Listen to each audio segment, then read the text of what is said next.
Right,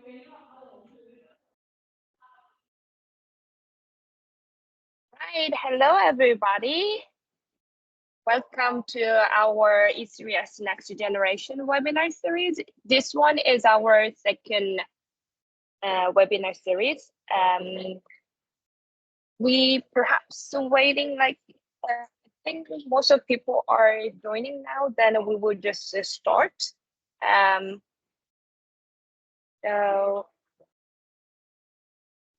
I will introduce a little bit about our committee, the Next Generation Working Group. My name is Ansung. I'm a committee member. Also, I'm an editor of Post of the Month. If you have seen our Post of the Month, you perhaps know it, but what it is you can share your PhD research or your project at the workplace. You can share it like one A4 page length what you are doing. And then we also have other activities among our committees. And then our chairperson is Karina, and deputy chair is Maddalena, and the secretary is Saumya. And we also have the network coordinator, Viola. So we are a very nice group of people who try to connecting and networking all this new next generation PhD student and early career researchers. We are we have like more than 80 members from 11 European countries, like all over the Europe height. And then we are also welcome other part of European country who wanna join us. And we try to develop a network of sensory science among the students and then early career researchers, as I already mentioned. And we try to provide a platform to communicate each other. And we also try to improve the national sensory science group in each European country associated with the E3S. And also, I also mentioned that we try to post a monthly poster from students and then early career researcher on the E3S website. And we try to having in lots of different type of events that we can enhance our networking and our knowledge and everything. So please stay tuned what's going on with among this next generation working group. So today's the program is about making sense of introversion from Carol, who is the research consultant. And then she will bring a wealth of knowledge and experience to today's discussion. So before I hand over the floor to Carol, I will just shortly mention about theme for webinars.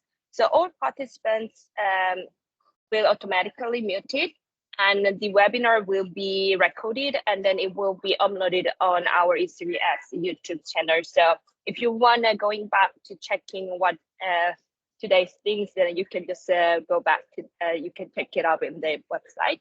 And then the end of the talk, there will be Q&A session, but it's also welcome to interact during the presentation when Carol has some questions and the things. So the interaction is warmly welcome. So shall we begin our webinar? So floor is yours, Carol. Okay, thanks very much, Ansung. I'll just share. Okay.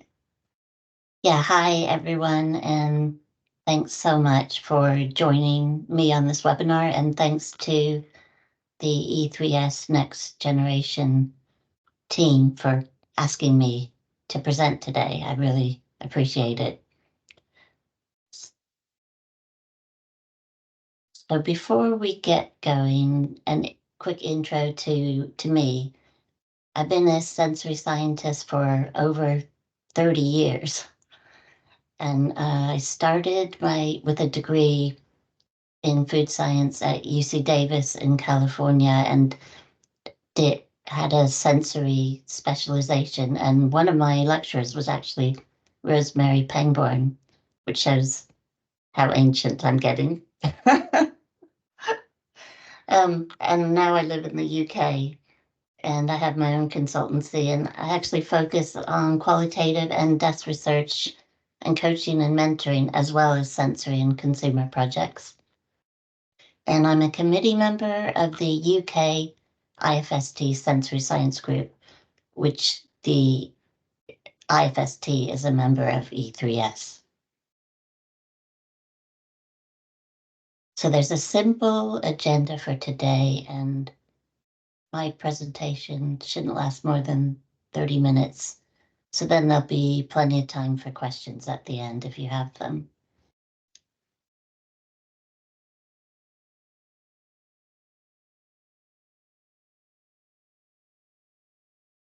So why is introversion an important topic and, in my opinion, worthy of a webinar?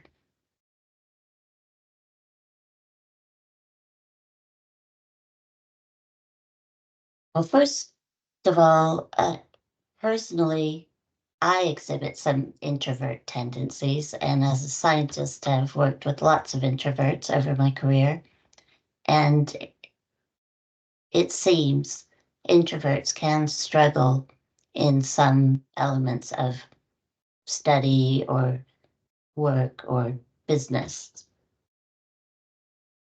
And as a workplace coach, I found, in fact, some of my clients had issues around what it seemed to me their introvert tendencies. So I started thinking and reading on the topic. And I realized that introverts have actually, although it can be tough sometimes, they have a lot to offer. And we'll see as I go through this webinar, there's tips and approaches to apply, but underneath the base of all that is self-belief and understanding of your particular strengths if you are an introvert. And I'd like to say this is relevant for the consumer and sensory context.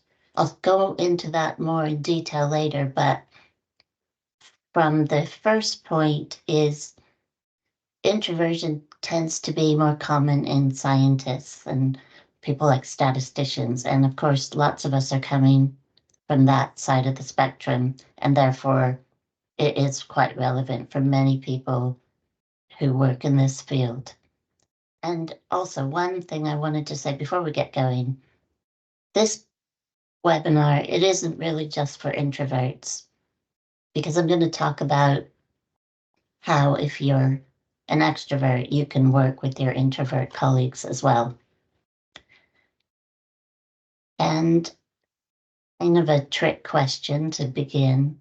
What do you think Bill Gates, Barack Obama, Meryl Streep, and Einstein have in common? I guess you probably guessed they are all introverts. So you can see introverts can have a lot to offer.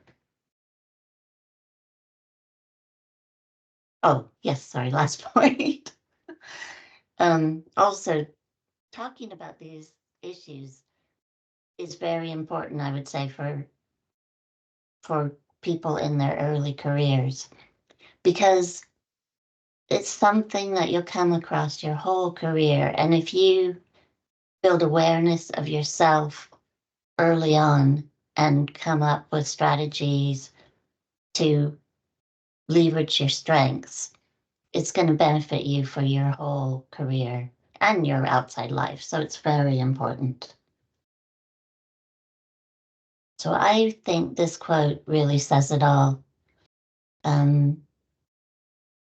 Putting yourself out there on social media, in meetings, or just being an outgoing person has become an expectation in our society.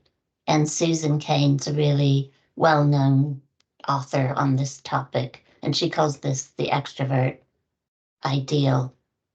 So if you're an introvert, it can actually feel like you're a square peg in a round hole a lot of the time.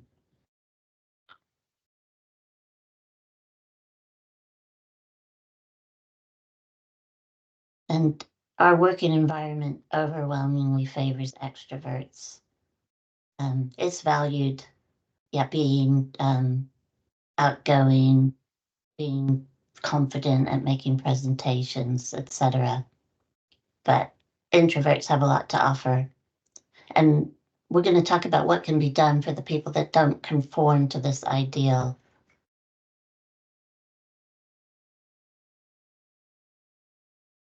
And as I just mentioned, I'm going to be looking at what I call a few troubling touch points.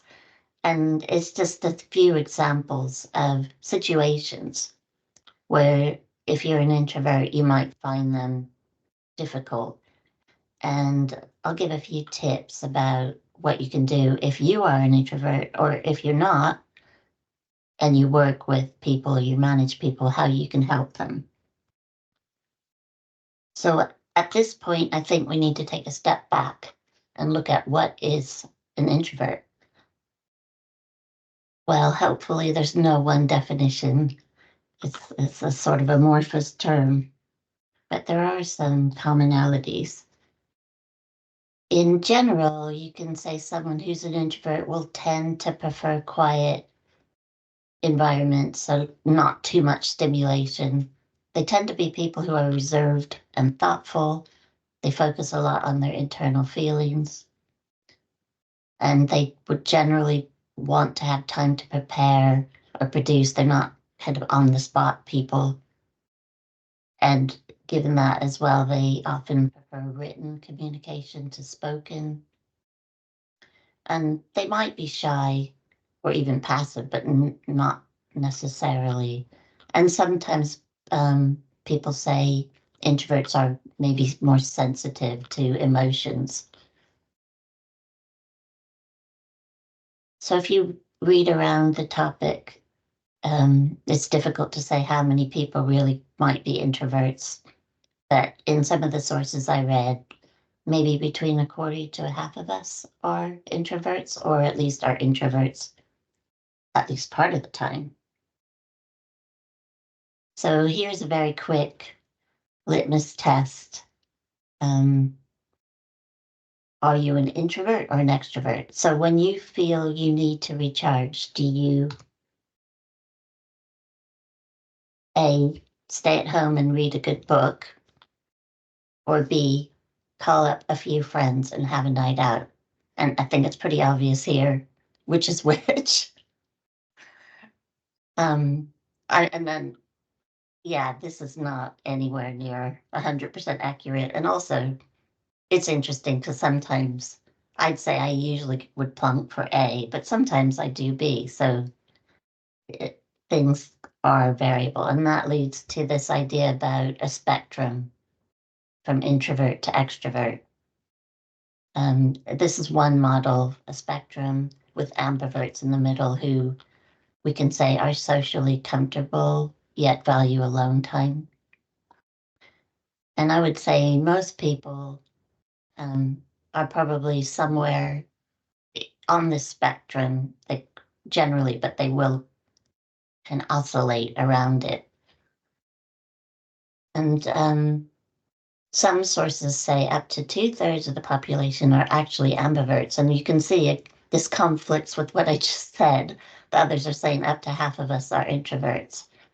Again, I think proving that you can't really pigeonhole someone. But it's really helpful model and helps you think about how you react with people, or how you recharge. And you can see in this model on the introvert end of the spectrum, there's different types of introverts. So those who might be lost in their own thoughts, or those who feel anxious and tend to ruminate, etc. And then on the extrovert side, you have people like the go-getters or the social butterflies. And if you're interested in this link here takes you to a good article on the topic. And also within that article, there's another link that takes you to a quick test that tells you where on the scale you fall, which is quite fun.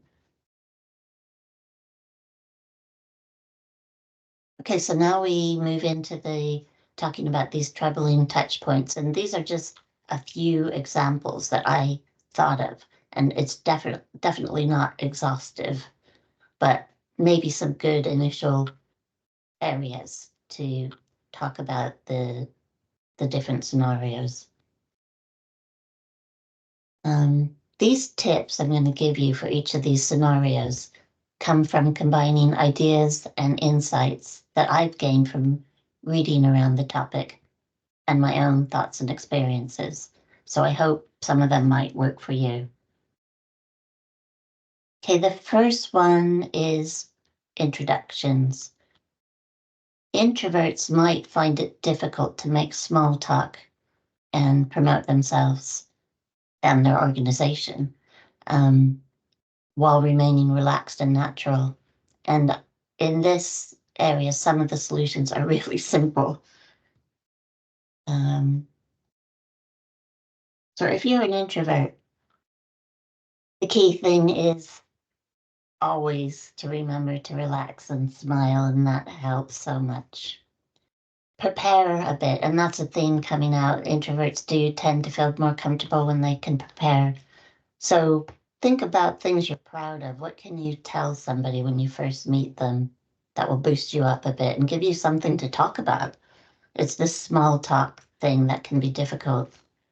And from the other point of view, can you think about who you will be meeting and prepare a few key questions to ask them? And that starts the conversation going. From the other point of view, if you work with or manage introverts, what can you do? Well, importantly, if you're able to let your colleagues introduce themselves, that's a good way to get people to start talking, break out a bit, and whenever possible, highlight your colleagues' skills to give them a kind of run into and build up their confidence.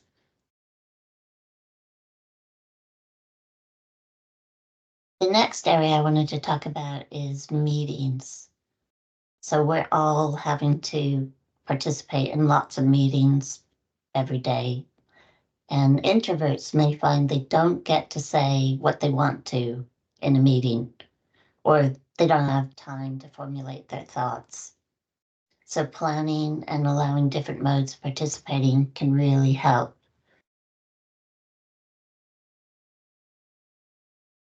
So if you're an introvert, one good tip is if you're able to, if that's part of what your role is, set an agenda for the meeting. And that way you know what's going to be discussed and you can prepare for that. Or if you're not in control, ask for an agenda. I mean, so many people say you shouldn't have a meeting without an agenda. So asking for one seems valid to me. You can prepare your thoughts on key topics so you're ready to share these. Take notes during the meeting so you're formulating in your mind what you want to say when you get a chance. And nowadays in online meetings, you can use the chat to add your thoughts and ideas, and that gives you some visibility as well. And if absolutely necessary, something a lot of introverts find really difficult to do, be ready to interrupt. In the modern world, sometimes you do have to do that. And from the other side, if you work with or manage introverts, moderating meetings is really important. So just like if you were running a focus group or discussion group, you get so much more out of a meeting if you let everyone speak. And so doing that will help your introvert colleagues have some sort of a say. The other point is to keep meetings as small as possible, and also where you can use breakout groups. And that way, again, it's more intimate and everyone really can contribute properly. And I'm going to give the opposite advice. If you're an extrovert, don't interrupt because you probably do it already. So to practice listening to others. Okay, presentations. These can be an introvert's worst nightmare. If they find it hard to be around a lot of people and are shy or just have kind of that phobia of presenting. And it seems like, as well as just the fear of public speaking, there's often a link between introversion and perfectionism, which can make things difficult.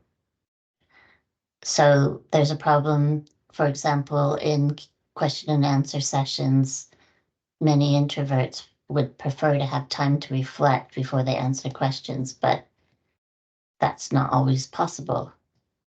So I think overall the answer is kind of a slow exposure therapy approach and having time to prepare. And again, that remember just to be yourself.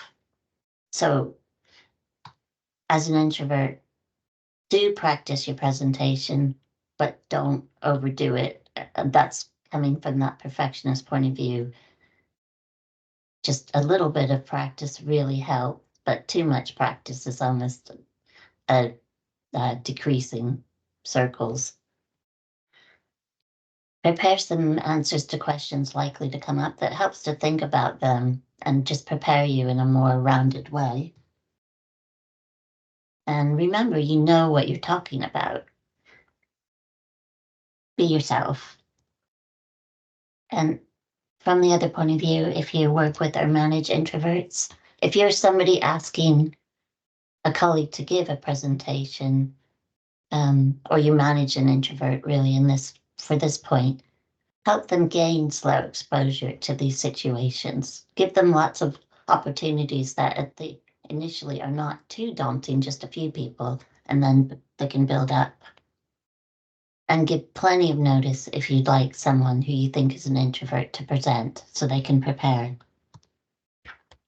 And when you're watching a presentation, this holds true for anyone, it's always helpful to put the presenter at ease by nodding and making eye contact whenever possible. Okay, the last area I'm going to talk about in this part of the presentation is contemplating and creating. I don't think this is a problem for most introverts. They're good thinkers and writers, and they're often creative. But in our kind of working environments and living context, it can be challenging. So the key can be to create flexibility in your workspaces and recognize other people's preferences for working environments. And introverts themselves can also use techniques to increase their ability to concentrate regardless of their environment.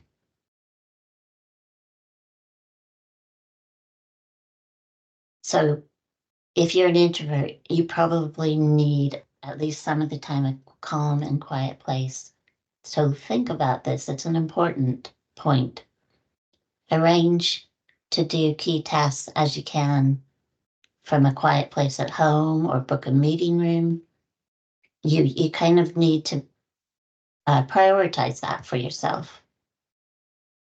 And from that point of view about what can you do for yourself as opposed to your environment, practicing things like mindfulness techniques that improve your ability to concentrate on what you want and be less distracted are so powerful.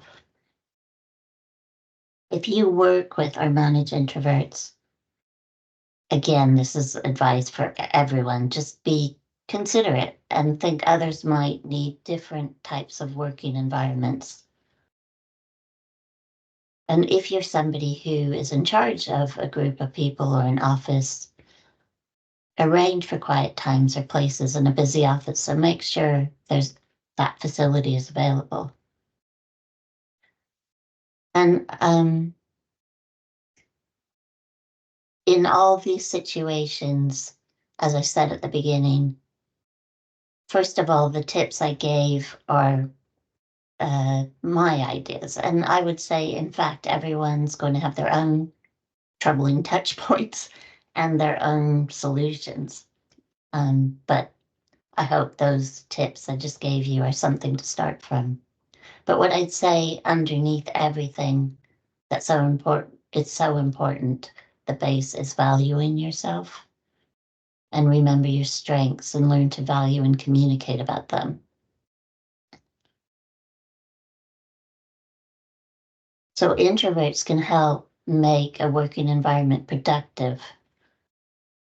And you think about this, introverts do tend to be good at planning, observing, and active listening, gathering information, noticing things like connections, links, and adding insight, making considered decisions, taking into account a range of views. And you can see how in an area like consumer research, this is super, super important.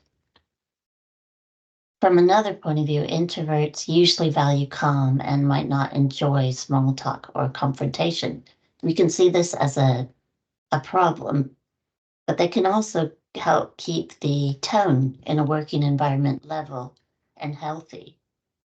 So I would say introverts can reduce the drama and just smooth over teams and working environments.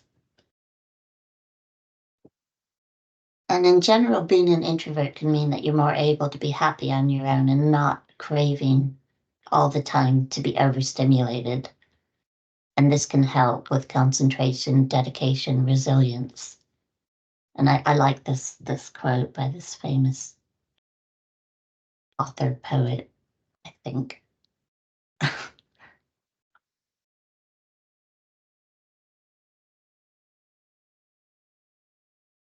So let's now talk about introversion in the particular sensory and consumer context and why it's probably important for us. In my experience, many sensory and consumer scientists do find themselves more on the introvert end of the scale. And then, like I said at the beginning, maybe because just generally scientists tend to be more introverts. There's also some theories that are interesting about introversion being linked to what's called high reaction individuals. And these are individuals who are more aware of their senses, the environment, things happening and moving in their environment, changing. And you could say maybe this means that those of us who are in tune with our senses and we had chosen a career, say, in sensory science, might tend to be introverts. So maybe. And of course, not all people in this area are introverts, but maybe many of us are. And so we could say that an introvert in a sensory consumer context could benefit from being sensitive or aware of their environment, being good at detail, designing, planning, reflection, and also very interestingly, observational and listening skills. So I do a lot of qualitative research and it's so important there. And yeah, so very relevant. From the other point of view, introverts do tend to be more perfectionist and have a certain mindset and can take on more responsibility than they really need to, and this can hold them back. And challenges such as making an impact with marketing, management, and customers can be a problem because of shyness, presenting, teaching, and storytelling, just generally not getting overwhelmed, working in context and disciplines where there's lots of things feeding in, lots of things to hold together, can be overwhelming. So back to that point, letting go of perfectionism sometimes can be so helpful because it can hold you back compared to your colleagues. And being aware of this can help start the process of letting go, just being aware of these points. So if you're an introvert, think about using your tendencies in a way that benefits your sensory consumer role. And I'd like to say you can use your senses and reflective nature impactfully to highlight, explain key findings that actually matter in the context, and that's important. And use your structured approach to try new methods. And this might help your organization be innovative and understand and implement the most up-to-date techniques.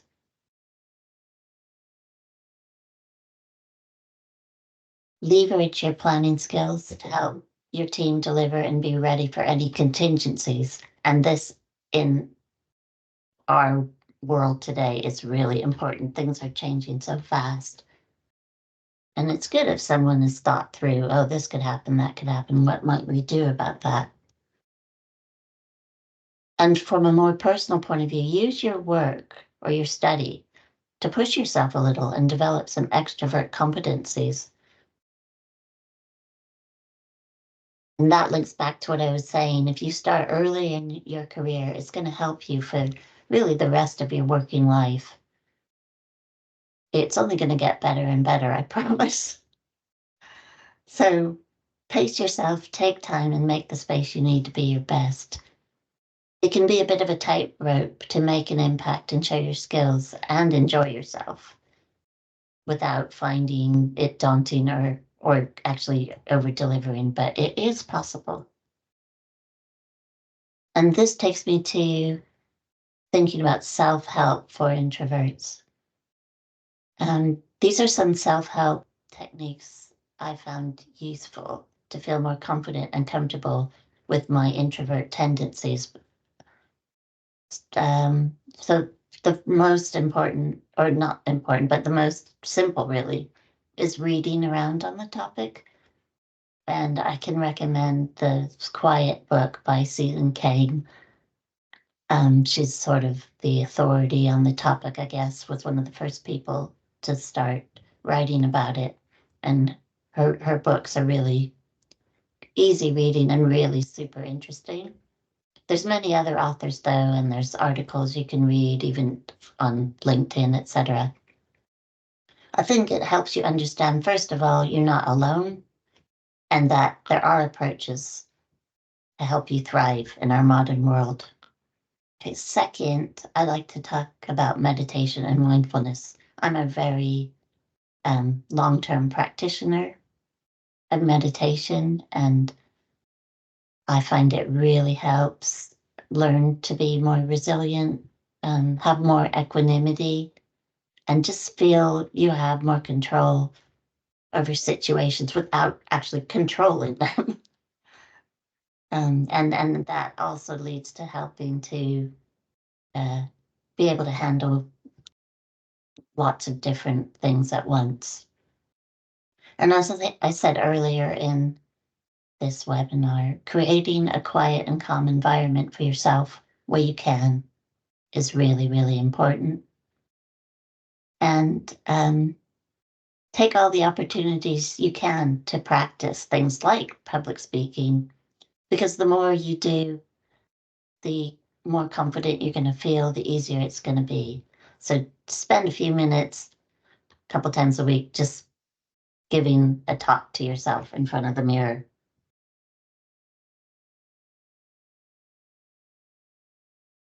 So in addition to self-help techniques, coaching and mentoring can be a good step forwards for helping introverts feel more at ease. And coaching and mentoring, they can help you see the reality of what you have to offer and come up with approaches and options for dealing with scenarios that are difficult for you, finding where you fit in your organization, learning to promote, and just feeling more in control. And over a summary in general, just improving your performance and well-being. So these are coaching and mentoring, really what I'm referring to are one-to-one focused time to reflect and develop action plans. And as I said at the beginning of this talk, I offer coaching as part of my consultancy. And just to give you a very quick background on that, coaching is non-directive. So it starts with each coachee's context, and from that, they choose what to discuss, and important issues linked to introvert tendencies could be addressed. So how it works is the coach provides the structure and facilitates reflection, helps a coachee identify troubling touch points. And it's not about giving advice at all. So in my coaching training, it's really a no-no, don't give advice. You kind of have to make the coachee do the hard work. But yes, and I think that is so valuable because doing that hard work to think about your own solutions means they actually work for you. You buy into them. So, and makes it easy to set your own goals and action plans. So that's one approach. And that, as we get to the end, some final notes. Please don't go away thinking I'm saying we should all be introverts. Introverts and extroverts are both really valuable at work and in life, and they need each other. And most people have a bit of both tendencies anyway. So the key point is there's a role for everyone if we recognize each other's strengths and weaknesses as well. And so I'm American, I can say as the saying, you say tomato, I say tomato, or the other way around. You say tomato, I say tomato. I hope you get that with my American accent.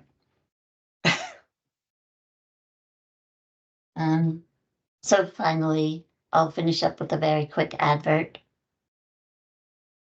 As I said, I'm a researcher, but I also offer coaching, and it can be themed around these type of topics I've discussed today. So if you're interested, please don't hesitate to get in touch. And thanks so much for listening.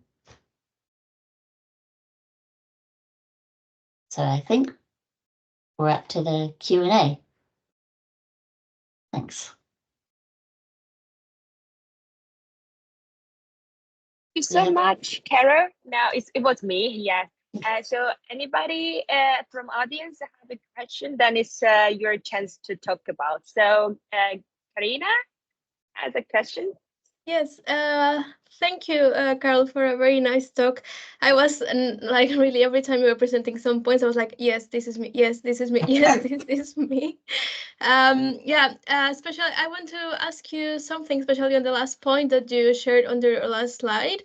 So based on your experience, so what can you tell us some strategies that introverts can use to, to really collaborate in an effective way with extroverts, especially like in a work environment or like in team projects? Yeah, I think, first of all, communicating your preferences and maybe asking your colleagues their preferences for how they like to work is a first step, because that means you can maybe decide how you can work together and who can do which parts of the work. So you're all working towards your strengths. I think that would be a number one point. The other thing is try and understand where extroverts are coming from. I mean, really, we need another webinar about extroverts, because really, when you understand why people behave the way they do, you can be more empathetic. And I think a lot of times it's difficult because you don't understand why people are behaving the way they are, or it makes you angry or frustrated. But if you understand them better and you're more empathetic, it can just start to flow a lot more. But yeah, I'm sure there's many other ways, but that's a first quick point.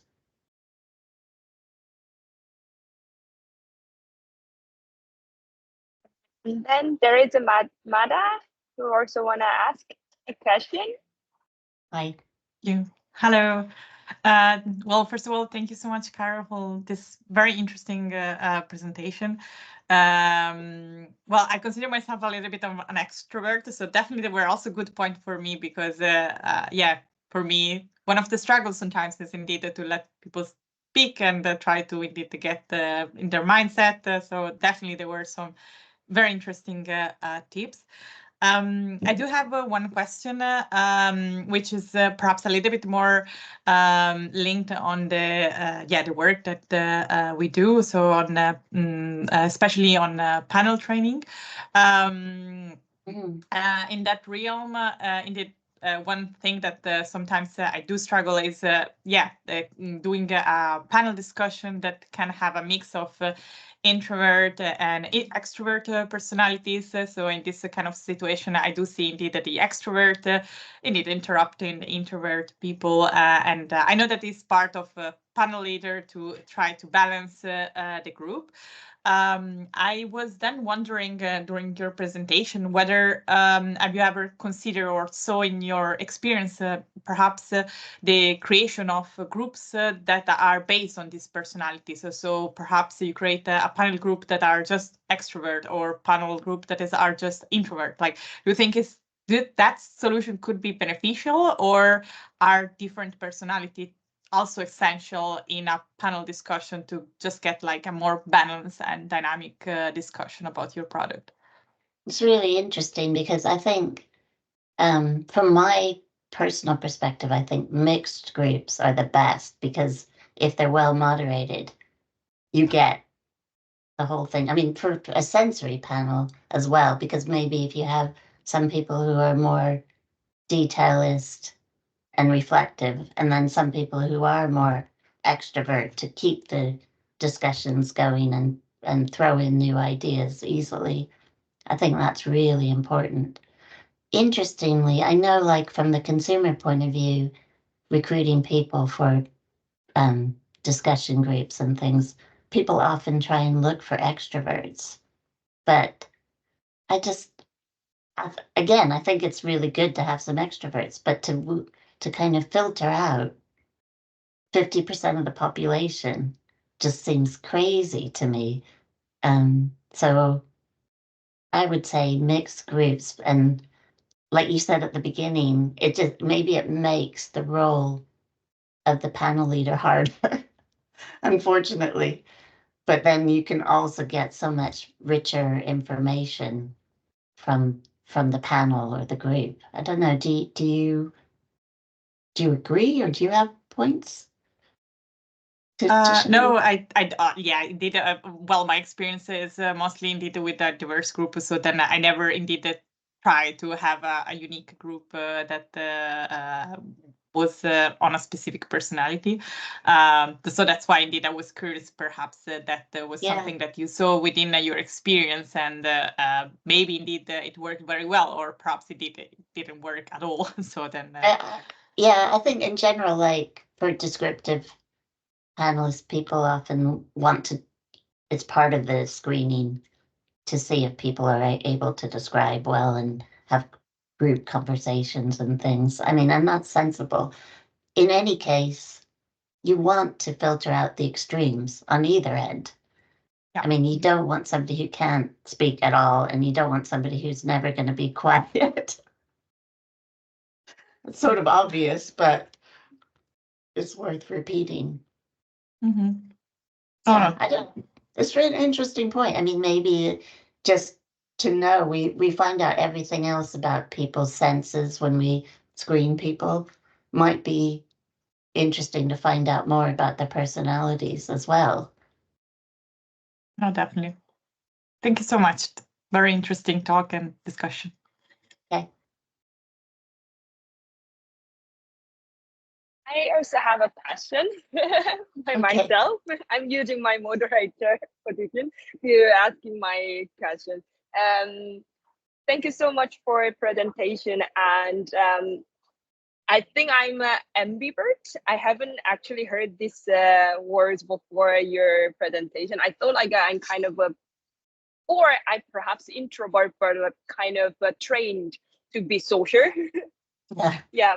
So now I'm at the kind of position that I'm collecting my data at the real life setting. So I'm just interacting every day with the guests from the restaurant, and then after like my shift is done, then I'm just totally run out my social battery. Yeah, so I cannot do anything like my own things. Like when I go back home, then I just like really knackered and I just like cannot do anything. So I'm just really using my battery here. And sometimes when you approach it, then not everybody are very friendly. So perhaps I also get hurt when people are not interested in my survey or questions. So you and then you suggest like some meditation and then things, but is there any like a more quicker solution, or do I just need to meditate just to keep telling myself it's like just to separate like your situation and then things. I just want to get like a little bit quick solution since I'm not super long-term meditate person. So Yeah, I mean, it's difficult for me to advise you here, but yeah, I think sort of longer term developing more of a kind of, in a way it sounds terrible, but more of a shell so that you're not so impacted by these kind of people rejecting and that you don't feel you have to perform so much. I think a lot of introverts do feel like they have to perform in lots of day-to-day situations, and that's exhausting if you're not being yourself.